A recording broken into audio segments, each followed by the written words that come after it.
Hey, so good evening to everybody. We are recording live now, and I wanted to give a proper introduction to our guest for this evening. Though I'm not sure that it's necessary, I will give a little bio on Rabbi Leibtag, because everyone here really knows him so well. He's been a speaker in our shul year after year after year. But just to remind everybody, Rabbi Leibtag is the founder of the Tanakh Study Center, which you can find at tanakh.org online. Leibtag is an internationally acclaimed Tanakh scholar and a pioneer of Jewish education on the internet. His essays on the Parsha, on the weekly Parsha and Parsha Shavua, reflect his vibrant, thematic, analytical approach, blending the methods of modern scholarship with traditional approaches. Rabbi Leibtag is a member of the faculty at Yeshivat Har Etzion, and he is best known for his ability to teach students how to study Tanakh. And Rabbi Leibtag as well, in addition to his role at Yeshivat Har Etzion, teaches at Matan, Midrash at Lindenbaum, and Yeshivat Shalavim, and he routinely lectures around the globe, as he does in this community. He's scholar in residence in just about everybody's brochure every year that they put out with their adult education programming. And so it is our great privilege to be able to have Rabbi Leibtag joining us tonight to give us a shir about Sefer Devarim as we kick that off this coming Shabbat. Rabbi Leibtag, it's all yours. I'm just going to say one last thing here, which is that I'm going to post the source sheet. Rabbi Leibtag has a source sheet he's going to share on the screen. I will also post it in the chat box in just a moment for those who would like to print it out themselves in your own home and follow along that way if you so choose to. Rabbi Leibtag, take it away. Thank you, Rabbi Knicker. It's good to see you and anyone. It's more than happy for you to share your video so we can see everyone. Okay, so we're starting Sefer Devarim this week. So this was a great opportunity to give a sort of a crash course in Sefer Devarim. And our title was this theme of covenant in Sefer Devarim. I was sort of going to also dedicate this to the memory of Rabbi Sachs, because I see on your PR, on your website and everything, you have Rabbi Sachs up front there, don't you? And if you've been, I'm sure if you read his books, the word covenant comes up a lot. One of his big themes. That's not our topic tonight. I mean, it's not the topic, but what Rabbi Sachs talked about a lot. You'll see how it echoes in today's shir in Sefer Devarim. Okay, so I'm going to start with a question. I'll share my screen with you. And I want to begin with something we're very familiar with. Let's share my screen. And here we go. Okay. If someone asks you to translate the word Devarim, okay? Which we're going to translate in a minute. That's going to be the name of the book. It's just for the fun of it. If someone was reading Hebrew and hey, you're Jewish, you know Hebrew, how would you translate the word Devarim? Just throw me out some words. Things or stuff. Yeah, things, exactly. Devarim are things. What other words are hiding there in Hebrew? Like Daled Bet Resh. To speak. To speak, right? The Daber, to speak. And if you'll see most English translations have the word words or something like that, but the word for words is milim. So before we answer that question, what's Devarim? Is Devarim the title of the book, the topic of the book, or just the first word? Like most Parshot Shavua or books are named after the first significant word in the book. For example, Sefer Shmot is not about names, but rather it's the first book. It's the first major word, first significant word in the book. On the other hand, in Latin, we call the book Exodus, which means, which is the main topic or a main topic of the book. So Exodus would be the name of the book, and Shemot would be just the technical name of the book. So is Devarim about Devarim, or is Devarim just a technical, almost a technicality, happens to be the first word of the book? So I want to answer the question from something you know by heart.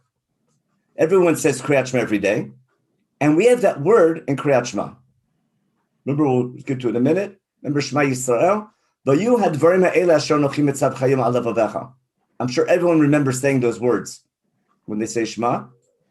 What I want to show you today, it's almost to be as simple as could be, that the Devarim that you're talking about when you recite the Shema is the same Devarim that is the opening word in Sefer Devarim. And that Devarim, which you talk about in the Shema, is the main topic of the book. Hope that's clear. Sounds a little strange in the beginning, but I want to show you that the word Devarim is not just the title of the book or the first significant word in the book, it's also the main topic of the book. And we have to see what the word Devarim means. Okay. So what I want to do now is just show you the context of what is Shema doing in Sefer Devarim. I'm picking this topic, A, because it'll help us understand the entire book, because this is the introduction to your study for the next, I guess, 2 months or so. And number two, it hopefully will make when you recite the Shema every day, it'll make it a little more meaningful. So we're going to read from Sefer Devarim, where Shema comes from. That's in chapter 6. But of course, the book that starts in chapter 6, it starts in chapter 1. So what I want to do first is, again, on our class, we're going to prove the Devarim of the Shema is the Sefer about. But I want to begin with what I call a classic misunderstanding, which I'm hope you're familiar with. I'll review it real quick. As most people, in fact, I'll go around and maybe stop to share for a minute. And for those who haven't heard this share from me before, I think a little bit of participation. If someone asks you what the book of Devarim is about, I'll start with Stephen, okay? Stephen, you have your mic on? Stephen, you're the... I have my mic on. Okay, good, Stephen. What would you, if someone asked you, what is Sefer Devarim? In 10, 15 seconds or less, what would you say? It's Moshe's interpretation of the prior 4 Sefarim of Chumash. Okay, that was the exact wrong answer that I wanted. Now, what did you base that answer on? A Mishnah Torah. Okay, and what's is Mishnah Torah the name of the book? No, it's but it's what we call it. So it's and who's we? Yeah, it's Rabbi Leibtag. Yeah, who's we? Sorry. When you say we call it Mishnah Torah, who's the we? Chazal. Okay. So I don't consider myself a we with Chazal, but I'll answer your question. It's also something that's, Moshe himself happens to be the let's call it the narrator of, versus the rest of the Chumash, where Moshe is the subject of most of Chumash. So there's a distinction there as well. They may even tell you that not only in school, maybe even in academia they might even say that. So I'm glad you said that, because I want to show you something. Because says that you said we say that. I'm going to claim they say that. No, they is. They. That's who we blame everything on. You know what they did? It's always their fault. Right. It's they. And they is everyone. Now let me just show you how almost ridiculous what everyone says is. I'm not blaming you because you just said what everyone says. Right.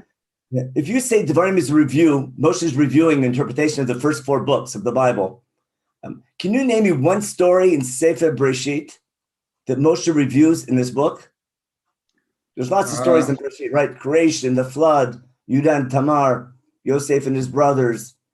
He goes over those very quickly. You don't even notice it. He doesn't. There's not one story of Sefer Bereshit and Sefer Devarim. No, not mention our forefathers, but there's none of the stories are there. Again, not even Yudah and Tamar. That was supposed to be a joke. Okay. Now, number 2, the story of the Exodus, is that in Sefer Devarim? The 10 plagues, Moshe in the burning bush. The implication is there. The implication is there. The implication clearly of Yetziat Mitzrayim is there. It doesn't tell the story. No, he doesn't tell the story. It doesn't tell the story. It mentions it takes for granted that you left Egypt. Yitro coming to visit. When we should mention Yitro, we don't even mention Yitro. Well, right. I mean, it's mentioned from a different perspective, but that incident is there's a hat tip to that incident, and where Moshe tells them, I appointed judges, etc.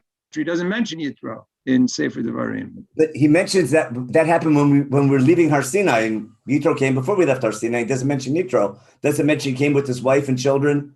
Doesn't mention the meal they went out to eat or cook out. it mentions appointing judges, but doesn't mention the story. So we get the Ten Commandments. Now, is the Mishkan a big topic in Sefer Shemot? Yes. Is there a word about the Mishkan in Sefer Devarim? Not a word. Okay.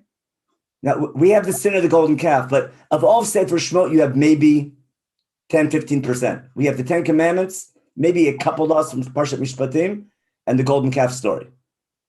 And they can't even get the Ten Commandments straight, if you remember. Think about that Friday night. Sefer Vayikra.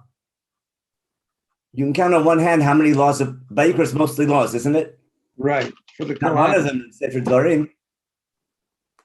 The word Shemitah, I mean, there's laws of Shemitah which are a little bit similar, but a totally different name of the laws and different topic of the law. No, but that's why I said it's not a recapitulation. I said it's an interpretation. Well, I didn't say it was a recapitulation. But So it's an interpretation from a certain perspective with an emphasis, given that you have the background of the other four books, this is how you're supposed to apply or these are some of the lessons that you should take from the fact that you know all these things have happened and that you know all these stories. An interpretation would come and explain something earlier. What to say when you bring a Bikurim, it's not an interpretation of Sefer of an earlier law. It's never mentioned before. Appointing a king is not interpretation. We'll say 90% of the laws in Sefer Devarim were never mentioned before. There's no mention of them earlier. And there's hundreds of laws in Vayikra, not one of them is mentioned before. All the laws of Tumah and Tara, not a word about them. That's Tazriah, Betzara, Shmini, Korbanot, not a word about Korbanot, how to bring them and what to bring. It says in Devarim you bring your Korbanot to one central place, but not a word about the Mishkan, not a word about any of that. And Sefer Bamidbar, like Parah Duma, all the laws of the holidays, of the Korbanot and the holidays, none of that's there. And in Bamidbar, there's tons of stories, and the only story we have is the spies, which is very different in Devarim. That's not interpretation, it's a different version of the story. Right. Okay, so I hope my point's clear. Yeah. What everyone says simply is not true. That's all. It's not a review. It's not. You'll see in a minute. It's a totally different book. And why I want to claim it's the most important book of the Bible, and it fits in the Bible. We'll see. It actually belongs in Sefer Shemot. But one of the reasons is because of summer vacation. You understand? In the school year, we never learn Sefer Devarim because it starts right now. Everyone's in summer vacation. It's Tisha B'Av. If you're in school, you're learning about Tisha B'Av in the 9 days. Summer vacation afterwards. By the time you come back to school, it's the high holidays. The rabbi's drashas on the high holidays. And that's it. You follow? Now, you're right, it's called Mishneh Torah, but it's not. Mishneh Torah doesn't mean a review of the Torah. The book is called itself, Chazal don't call it Mishneh Torah. The book calls itself Mishneh Torah. But Mishneh Torah is referring to Sefer Devarim and not to the four books that precede it. It's a misunderstanding of the word Torah and its use in Chumash. Okay, so now with that introduction, we're going to get to work. And you'll see in a minute, it's so simple. It's as simple as could be. It's just, we're just suffering from summer vacation. Again, when Chazal call it Mishneh Torah, they're right, because they're quoting Chumash. But Mishneh Torah doesn't mean a repeat of the first four books. And Deuteronomy is a terrible Greek translation of second teaching. So let's open the book. So let me go back to my screen, and we'll get to work, okay? So classic misunderstandings that Pharaoh was reached by Moshe with the review of the first four books. And we tested the assumption, went through Breshit, Shmot. Breshit is how and why God chose a nation. And all those stories, it's not there. Becoming a nation, just the Ten Commandments is repeated in the sin of the golden calf, of the covenant. Vayikra is how to use the Mishkan and the theme of Kedusha.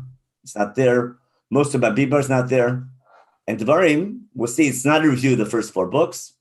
So what is the book? Okay. So just take a look at the opening line. What's it say? These are the Devarim that Moshe taught all of Israel in Ever Yarden. And then we have a list of places which is really strange. In the desert, in the Arava, opposite Suf. The opening line is totally confusing. And what's the word Devarim mean? Like Rashi claims it's words of rebuke. Ramban Ibn Ezra says it's laws. Is it things? Is it words? And why so many places? A good book usually, Devarim is a great book, but most books give you an idea what the book is about in the very beginning, But this book, we'll see, you have to read it more than once to understand what the book is about, to understand the opening line. So, what would be the logical approach of how to study what the book is about? You'd have to read it, but that's too much to expect from people, right? To actually read the book. Like, we don't read it like a book. We just read it because we're obligated. But we're going to cheat because that's it. And we only have 45 minutes, right, Rabbi? Right. So we're going to cheat, and I'm going to tell you a little secret. The main part of the book is a speech. There's a speech that starts in chapter 5 and goes all the way to chapter 26. Now, Stephen mentioned that Moshe is speaking in the book, as opposed to the omniscient narrator of Chumash, who's speaking, who's the narrator. Most of the speaking in Sefer Devarim is done by Moshe. But we're going to see in his speech, he's quoting God 90% of the time. In fact, his speech is going to be about how he's quoting God. But Moshe speaks from the beginning of chapter 5 all the way to the end of chapter 26.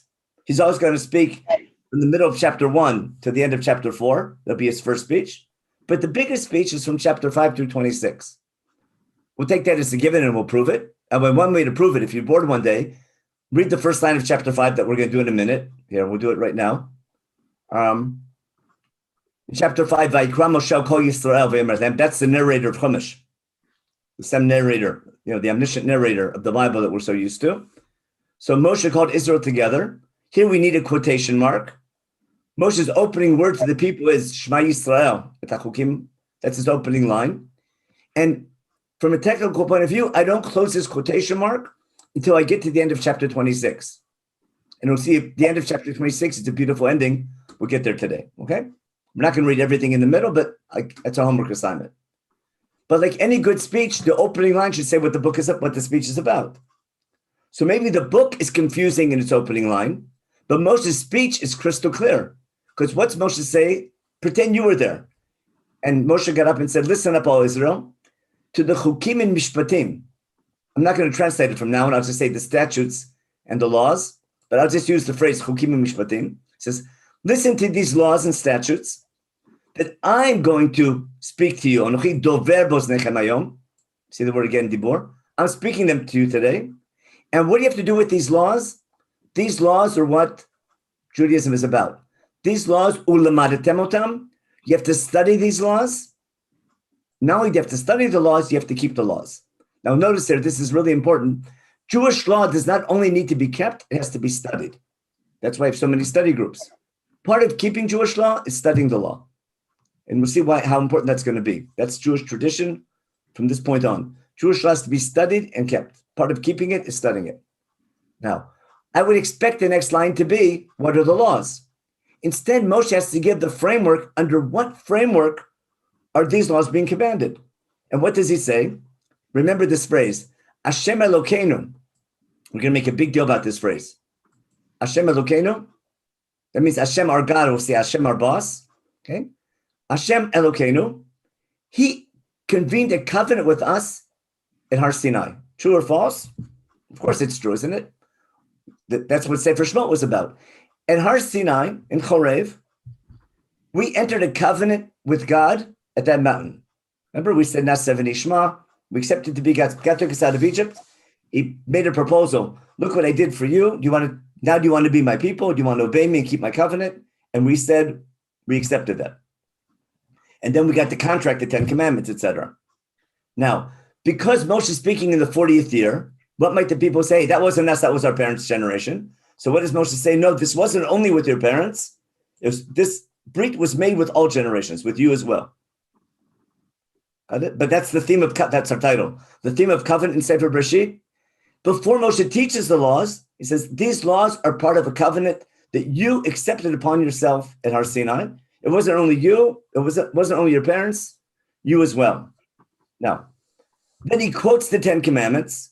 If you look in chapter 6, you'll see in chapter 5, he quotes the 10 Commandments. He gets it, he says Zachor instead of Shamor. A couple of small changes, which can be explained. But he quotes the 10 Commandments, and then he tells a story. And he's telling the story not to be an historian. He's telling a story to explain how these laws were first given. And the laws he's teaching, where they're coming from. The story he tells in chapter 5 is the key to the book. Now, I'm going to sort of ad-lib the story. You can read it more in detail, I guess, next week already. This is Parshat Bet Hanan. So these statements, these Devarim, the Aseret Devarim, the 10 Commandments, okay, Moshe spoke to you all together from the fire at Har Sinai, and they were written down in stone. You know that story, right? The first tablets and the second tablet. Now, when you heard God's voice from the fire, got it? And you all got scared. And you told Moshe, remember, and Moshe is telling the people, 40 years ago, what happened? You entered a covenant with God. You heard these statements, you heard this contract, and you got scared because God spoke to you directly. Okay? And you said, we're believers.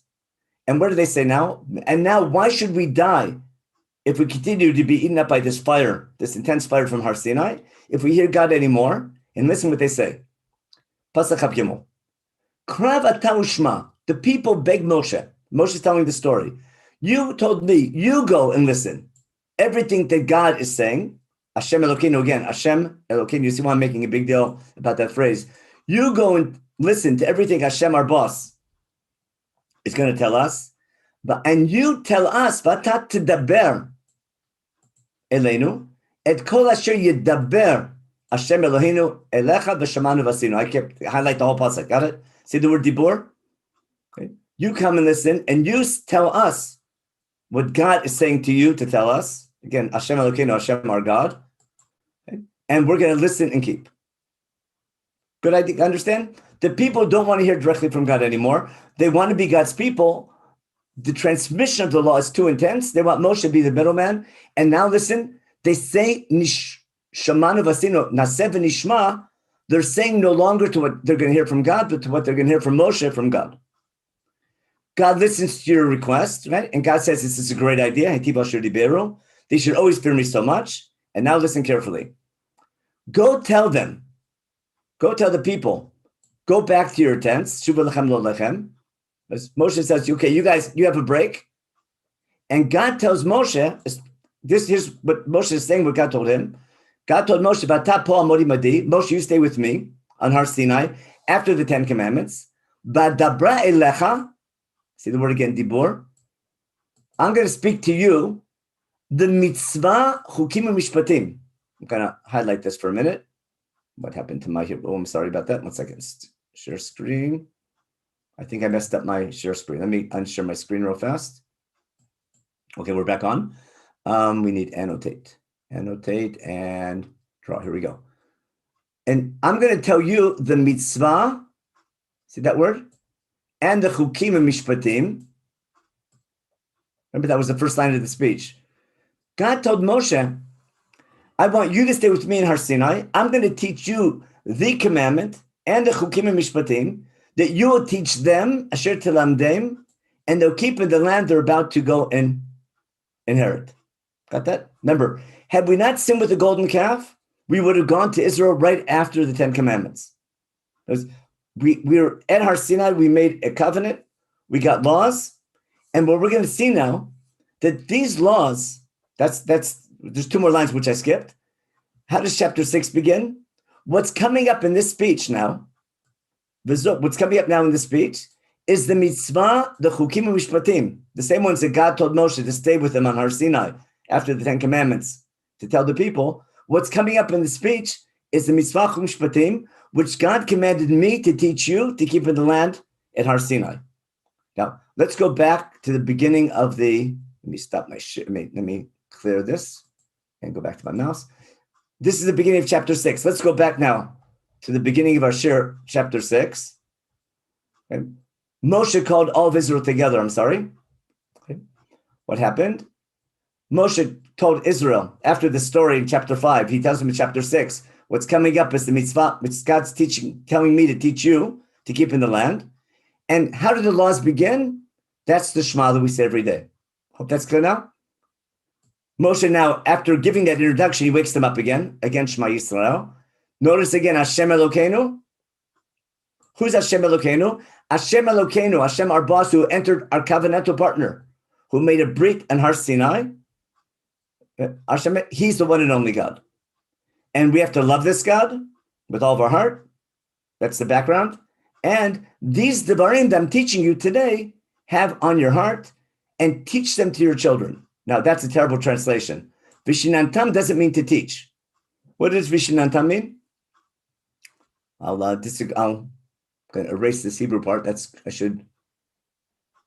Repeat. L'shanein is to repeat, exactly. These laws need constant repetition. Listen carefully, this is key. The laws in this speech, now from chapter 6 through 26, are the laws that come part and parcel with the Ten Commandments.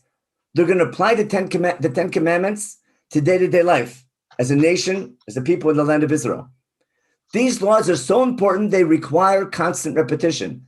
Therefore, these laws that Moshe received from God to teach the people, not only is Moshe going to teach the people, when Moshe teaches the people these laws need constant repetition.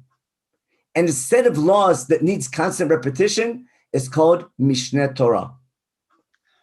The laws in this speech from chapter 6 to 26 are going to be referred to as the Torah.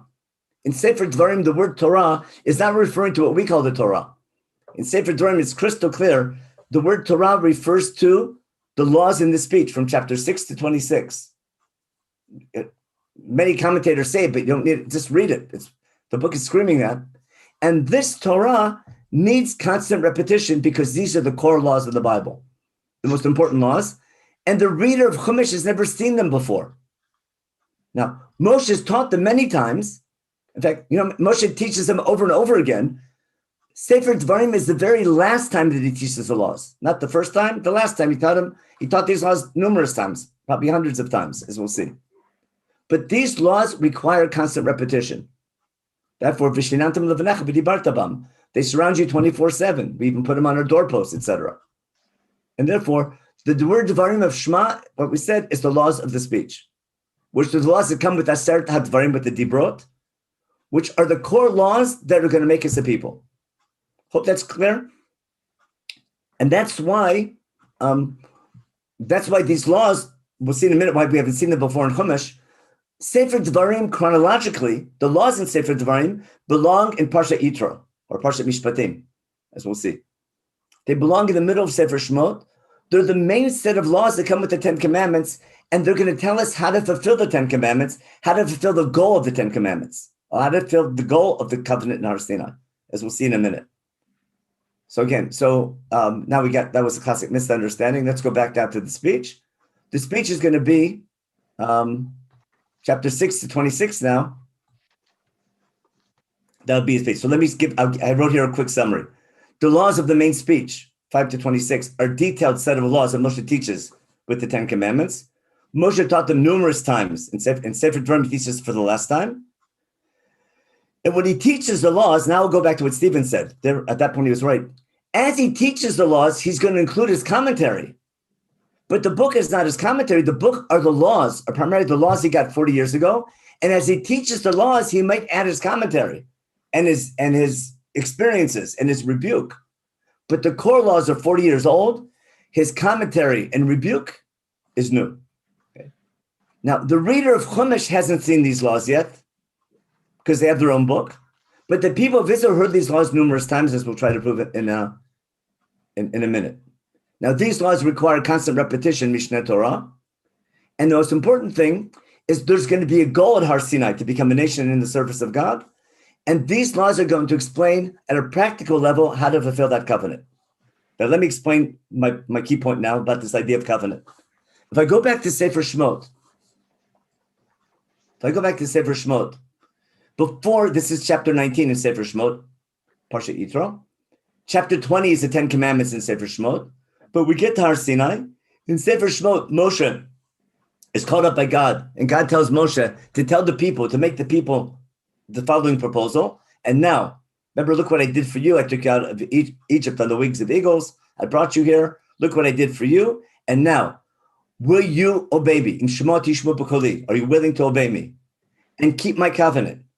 You want to enter a covenant, right? And that will make you a special nation. Even I'm the God of all the nations, you'll be my special nation. And if you accept this covenant, Vatem tiuli mamlechet kohani v'goy kadosh, you'll be a priestly kingdom. You'll be not persons representing God, but a nation representing God. You'll be a sovereign nation representing God to the other nations. That's a goy kadosh. A nation separated from the other nations to serve God. And that's the proposition that you have to tell the people. The people say, we're in on that. We agree to that. And that's when we get the contract, the 10 Commandments. But the goal of Brit Sinai, this is the covenant at Har Sinai, is that the people as a nation, redeemed, now free, saved by God from Egypt, enter an eternal covenant to be God's people forever.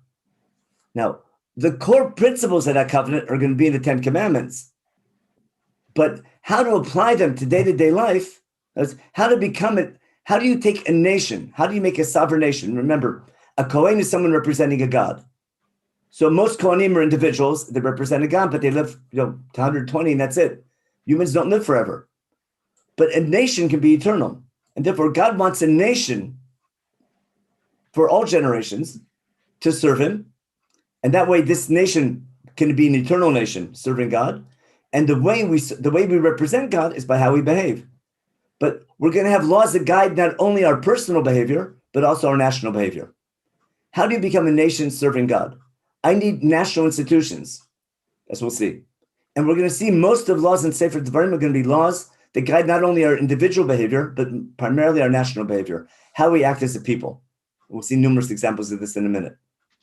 Now, this speech, again, that's the covenant we made at Har Sinai. The 10 statements, the Aseret Dibrot, what we call the 10 Commandments, are the contract. But when that contract was over, there's more details to the story in Sefer Shemot, but as we'll see in a minute. But when that contract is over, the people tell Moshe, we want to hear the rest of the laws from you. So Moshe goes up and God says, okay, I'm going to teach you the rest of the laws now. Most likely it's on the first 40 days. And what should have happened, Moshe should have come down, taught the laws, and these laws would be kept when they come to Israel. And we should have been God's nation right away. But the sin of the golden calf, as we'll see, is going to put everything on hold. Moshe has to renegotiate the covenant. That'll be the theme of Sefer Shemot, how the covenant's renegotiated, how it has to come now with God's attributes of mercy, how we need a symbol of God's covenant. We have to build the Mishkan as a rehab project. But the core laws of Sefer Devarim are all before the sin of the golden calf, because it's the idea of what should have happened had we gone right to Israel in the beginning. Now, we'll see this if I have time. We'll go back to the introduction speech in chapter 4. Now, I'm going to sort of cheat, and we're going to show you that this speech has two main sections. There's the mitzvah section, which is about loving God and fearing God. It's very general laws. It's more about attitude, what we call maybe Jewish thought or machshava. But from chapter 6 to 11, or basically Parshat Et Chanan and Nekev, it starts with Shema v'Ahavta Hashem Elokecha and ends with Vayim Shmoa. What we say every day are the bookends of this unit. If we have time, we'll try to identify it. But when we say Shema every day, we quote the beginning section and the end section, and everything in between is about loving God and fearing God. The first section is about loving God because it's the right thing to do, and the last section is with reward and punishment. As we all know, two different approaches to make sure you keep the mitzvot the right way. The more practical laws start in chapter 12 through 26. They're called Chukim u'Mishpatim, and that'll be an entire set of practical laws how to make a nation representing God. It'll talk about our national center, Hamakom Asher Yivchar Hashem, what we call Yerushalayim, the Beit HaMikdash. We have to visit that place 3 times a year. We bring 10% of our produce there to make sure we come. We have the tribe of Levi is going to teach Torah, the Kohanim and Levim. We're going to have a judicial system for the whole nation, Shoftim v'Shotrim. We're going to have a Supreme Court in our central location. We're going to have a special set of economic laws about a 7-year Shemitah cycle, that all debts are owed after 7 years. We're going to have a social justice system of what's called Maser Ani, taking care of the poor people. We're going to have a whole set of laws about how to go to war and who goes to war and when you go to war. We'll have laws. We have marriage laws, divorce laws, Yibum laws, family laws. We have laws about lending money, primarily about social justice and taking care of the poor and the needy. There'll be laws about how our king, how our national leaders should behave.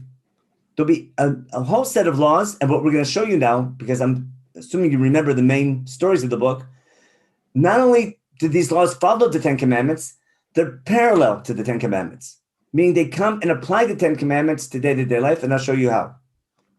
Remember, there's these 2 sections in the book. Chapter 6 to 11 is called the mitzvah, and 12 to 26 is chukim u'mishpatim.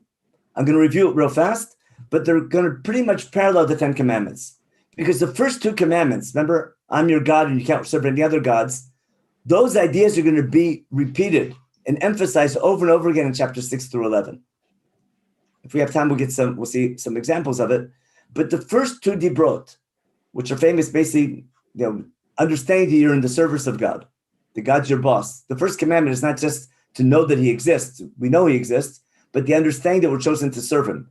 It's more of a pledge of allegiance than a statement of faith. That law and how to love God and fear God and not to serve other gods, that's the repeated chapter, that's a repeated topic from chapter 6 to 11. As Moshe does that, he reviews some events of how they broke that covenant, like the story. In this context, Moshe reviews the story of the golden calf. But the original Shema was from 40 years, was given together with the Ten Commandments at Har Sinai, as we'll see. Then from chapter 12, we have the Chukim Mishpatim section. So the first topic is establishing a place where God's name is going to be known. That's going to be parallel to the third commandment. Don't carry my name in vain. That's what you shouldn't do. But do carry my name properly. And therefore make one central place where my name will be known. Then the fourth commandment is keeping Shabbat. Chapters 15 and 16 will be a whole slew of mitzvot that revolve around the number 7. We have the 7-year Shemitah cycle. We have 7 years of freeing a slave, which I didn't put in here. The 7 days of Chag HaMatzot, the 7 weeks till Shavuot, the 7 days of Sukkot, all in the 7th month. All these laws of 7 are going to be an application of the concept of Shabbat. Then we're going to have, in parallel to honoring your parents, we're going to have laws about national leadership. There'll be laws of judicial system, a Supreme Court, laws about Kohanim and Levim, about your educators and teachers and officiants, laws for the king, laws for the prophet, for the Navi, call them the show rabbis, etc. So there'll be a set of laws in chapter 17 and 18 for national leaders. Then for Lo Tirtzach, we have laws of going to war, when you should go to war, when you should kill, when you can't kill, laws about murder, laws about Arei Miklat, cities of refuge, capital punishment. And then chapters 21 through 25 is basically all the laws of between man and his fellow man. Instead of Lo Tinaf, instead of adultery, we have laws of marriage and divorce and Yibum and things like that. We have laws of returning lost items, which is parallel to of not to covet and things like that. You'll see it's mostly laws of day-to-day life, but of laws between man and his fellow man. And the end of the speech, we're going to have some beautiful laws about bringing your, like the grand finale will be in chapter 26, bringing your first fruits to God and making a declaration. So what I'm trying to show you, basically, in a nutshell, let me finish with that point, because we're not going to do all these. I'm just going to show you one or two quick examples. My point is that this main speech, let me stop the share for a minute. This speech that Moshe is giving from chapter 5 to 26 is the main book of Chumash. When did Moshe first receive these laws? Let me show you real fast. When did Moshe get these laws? Then we'll get to the word Torah. Moshe received these laws. In fact, we have the story when he went to get these laws. He got these laws in Sefer Shemot, in chapter 24, after the 10 Commandments, and we say Nasa v'nishma, God tells Moshe, come up the mountain and be there. I'll give you the tablets and the Torah and the mitzvah. We'll see the Torah will be the Chukim Mishpatim. The mitzvah is the mitzvah that we talked about. The commandment of loving God and fearing God. And then Moshe goes up. Now what happens is, that's in chapter 24. Moshe comes down, but he can't teach the laws because of the sin of the golden calf. We have to renegotiate the covenant. But when Moshe comes down with the second luchot, remember when his face is signing, everyone's afraid of him and Moshe breaks the ice.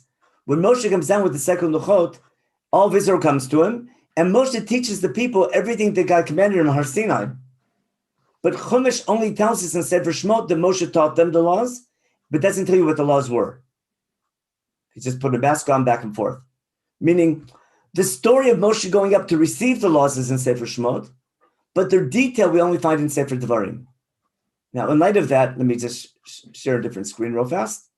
If I just look at the opening line of Sefer Devarim now, let's go to a regular Chumash for a second. I'm going to follow Ebenezer and Ramban, the way they explain. What's coming up in this book are the Devarim, which are these laws from chapters 5 through 26, as Ebenezer and Ramban explain, which Moshe taught Am Yisrael now in Ever Yarden. That was in the 40th year. But because these laws in constant repetition, what else did Moshe teach them? He teach them in the Midbar.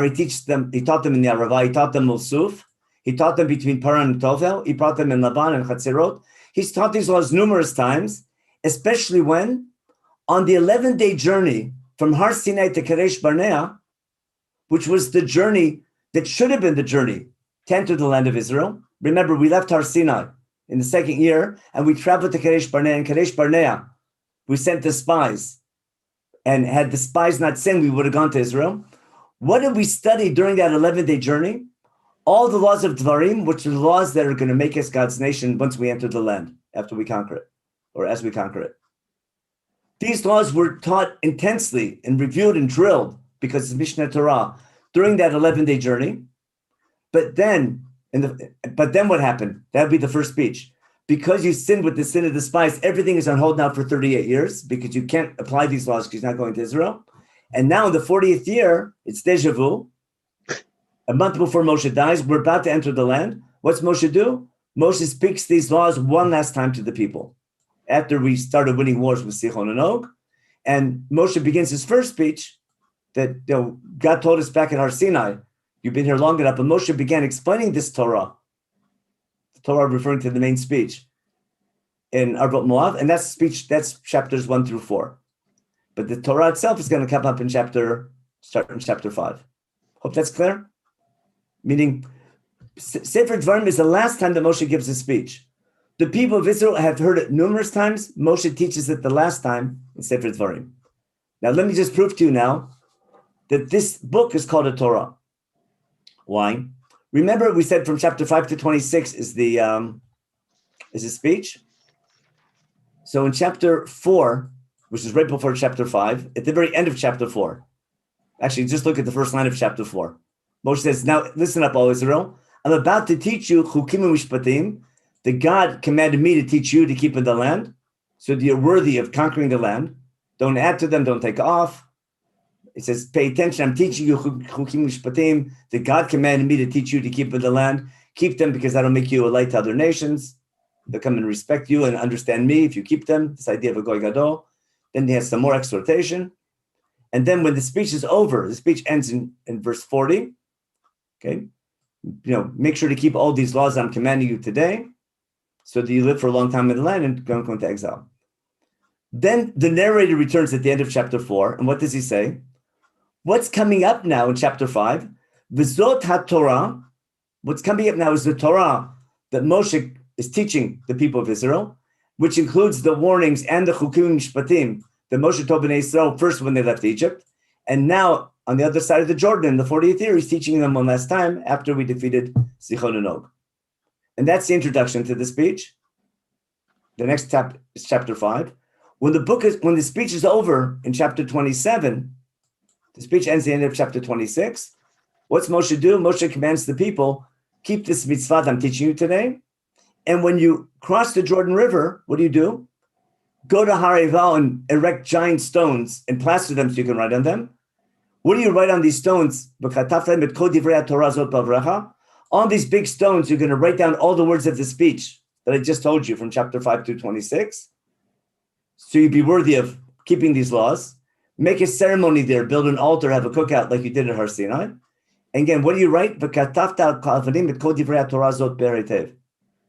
On these stones, you write the words of this Torah, and we'll see every 7 years we're going to read this Torah on Har Sinai. I mean, in Yerushalayim at Hakel. So let me just again make that point clear. What I'm trying to explain to you is Devarim is the main book of laws that are going to make us a nation. They're the practical guide of how to turn a nation of slaves into a nation representing God in the land as a people. It talks about our national government, our system of government, our economic system, our judicial system, the need to support, to have an education system of Kohanim and Levim, to support them with Maser, with the 10th of our produce, to make sure everyone comes and frequents this one central place. That's called Aliyah Regel and Maser Sheni. The time that we bring. Once a year, everyone has to come and make a declaration with their first fruit and remember the covenantal connection to God, the laws of Bikurim, etc. again, laws of social justice, laws of the marketplace, marriage laws. But 90% of these laws we never saw before, because this is the main book of Chumash. And therefore, Moshe teaches it one last time. And that's why it's not a review of the first books. It's the main book of Chumash, the main set of laws that we keep.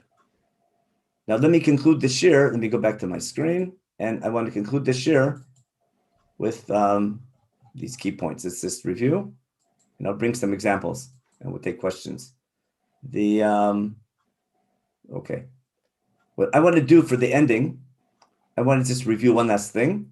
Remember what we said, that the covenant of Sefer Shemot is the background to the Ten Commandments. God says, remember these lines. Are you going to obey me? Shemot yishmu b'koli. Remember that phrase. And keep my brit, keep my covenant. And you'll be my skula, be my treasure nation. And that will make you a priestly kingdom and a goy kadosh. We agreed to that. We got the Ten Commandments, the laws of Devarim. Where the laws of Devarim are over, which parallel the Ten Commandments and sort of apply them, listen to the end of the speech, the end of chapter 26. What's Moshe say? This day, remember when we say in Shema, these Devarim which I'm teaching you today, Hayom alav avecha? The word Hayom you say in Shema is this day right here at the end of the speech. This day, Moshe has been speaking for 22 chapters. Who's commanding these laws? Hashem Elokecha. Remember? Hashem Elokeinu. Hashem, our God, our boss, is commanding. Moshe saying, I'm not making up the laws or God's laws. Now, this isn't my only max. These are the laws are from God. I didn't make them up. God's commanding you these laws, these chukim and mishpatim, and keep them with the right attitude, like Shema, about loving God with your whole heart and soul. Now, we took upon ourselves, Hashem Marta, but Hashem Mircha, this Anuma Mirech, Batama Mireno, we say in Yom Kippur davening. What did we take upon ourselves? Am Yisrael took upon itself, listen to this covenant. He'll be our God. That's the covenant of the Bible. To follow his ways, that's doing justice and righteousness from Sefer Bereshit. To keep all of his laws diligently, to keep chukim umishpatim properly, and lishmo b'kolo, that's right from the Brit. What did God take upon himself? God took upon himself that will be his Am Skula, like he told us at Har Sinai, to keep all of his laws, to put us in a leadership position above the nations for God's glory, fame, and I said Tiferet, glory and praise, and glory and name and reputation. And if we keep these laws, that will make us an Am Kadosh. That will make us a nation separated in the service of God, just as he said, like he said at Har Sinai. Now, therefore, the finale of the speech is just resonating the covenant we made at Har Sinai.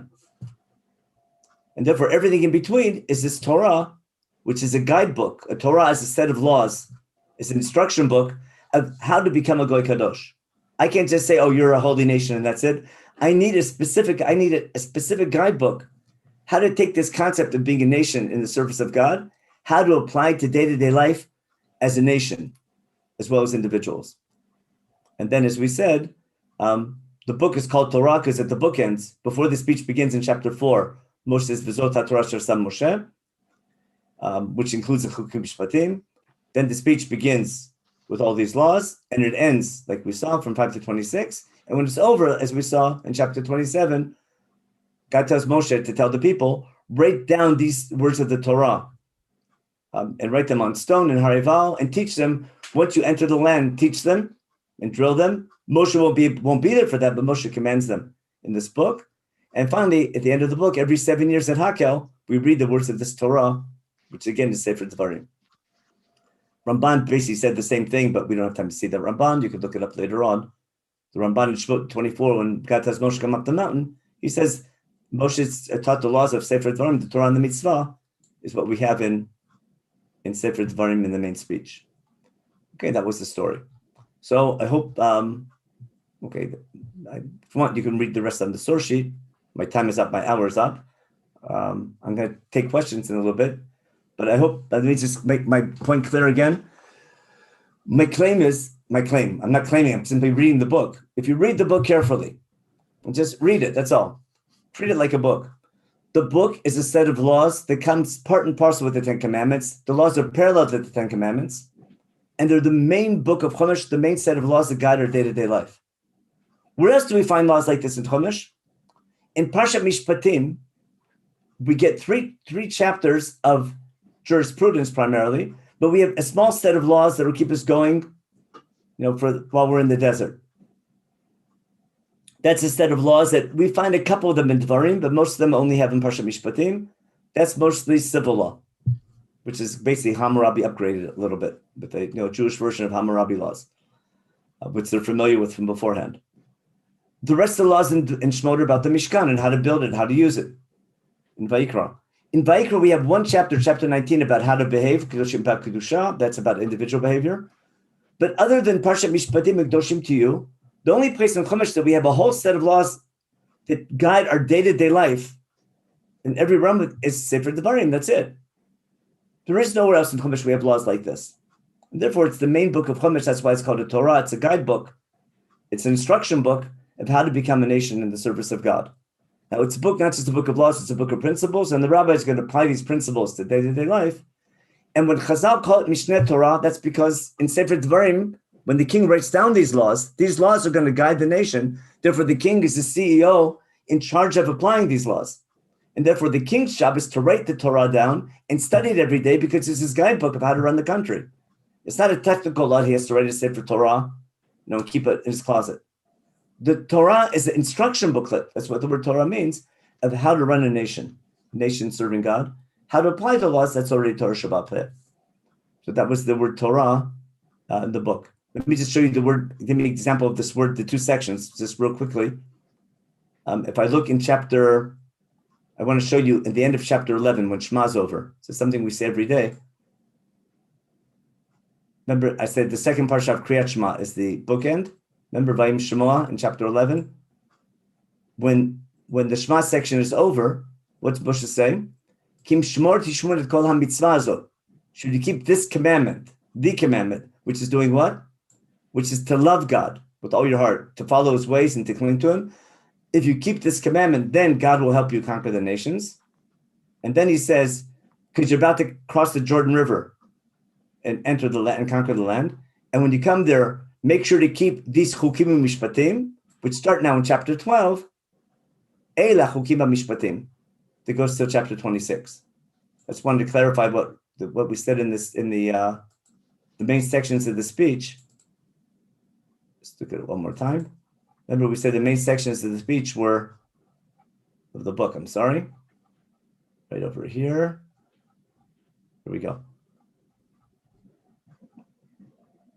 Chapter 5 again was the background, the Ten Commandments and the story of the covenant. The Mitzvah section, chapter 6 through 11, and the Chukim Shpatim section, which is from Re'eh to Parsha Kitavo, all the Parsha we're going to read in the summer. Those are laws. Those are the most practical laws of setting up a nation to serve God. So that's the what I want to get across. What Sefer Devarim is. I'll take a minute or two for questions, and I hope you got my main point. Where's I showed there? Any questions, or I went over time? I probably went over time. No, that was amazing. Okay.